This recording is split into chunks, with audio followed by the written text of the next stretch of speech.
I'm really starting to get a little bit annoyed with the movie calendar, reviewing a movie every week, because it's divided into sections. You've got your big blockbuster summer movies, and then you've got the fall right now, which is kind of the heartwarming movies, or the Oscar bait.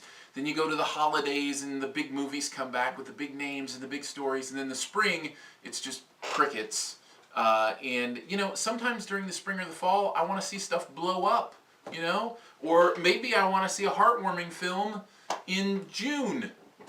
But anyways, I have to deal with that. And so a lot of what I'm seeing lately is the Oscar heartwarming kind of stuff. And that includes Dolphin Tale. Although I should say just the heartwarming part with that. I don't think there's any delusions that this movie is some sort of Oscar bait. And I will say that right up front. I need to divide this into kind of two sections to review this movie. One being the message part, the story part, and the other being the quality part, the technical aspect of the movie. Especially with this one, I feel it's really important because you will get the sense that I feel this is a mediocre film. And I don't think that's quite accurate. I just think it's really good at one thing and really bad at another.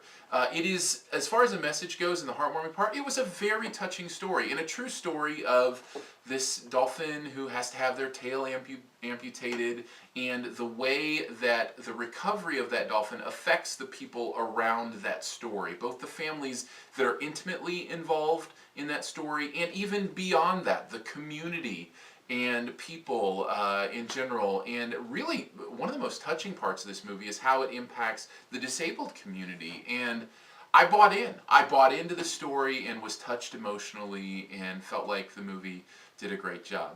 The quality aspect, the technical aspects of this film, it's just not that great. That part is actually mediocre. I think earlier I said it was bad. I wouldn't say it's bad, it's just mediocre. Harry Connick Jr. and Ashley Judd, instead of singing or acting, and I think I have to give up on Harry Connick. I love him as a singer, as a jazz musician and singer. He is phenomenal, and for a long time I've hoped that he could be a great actor too, and I just don't know that it's in him to be a great actor. He is a serviceable actor in this movie, and Ashley Judd really doesn't do much. But what she does is fine. It's really the kids that kind of make it hum in the acting department. And the boy in this movie is really, really good. And the girl's not bad either. So I did enjoy seeing them do their thing, and that was pretty good. But I think where the movie suffers technically is mostly in pacing. It's a very slowly paced movie, at least to me, for what the story is trying to do. The story is just laid out basically. There's not really any twists and turns to it, and so there doesn't feel to be any kind of momentum or anything kind of pushing you along in the story. And so when that happens, you really have to, I believe, really have to be tight on that cutting. You have to keep it moving story-wise, otherwise it's really going to feel slow because you're not making any turns.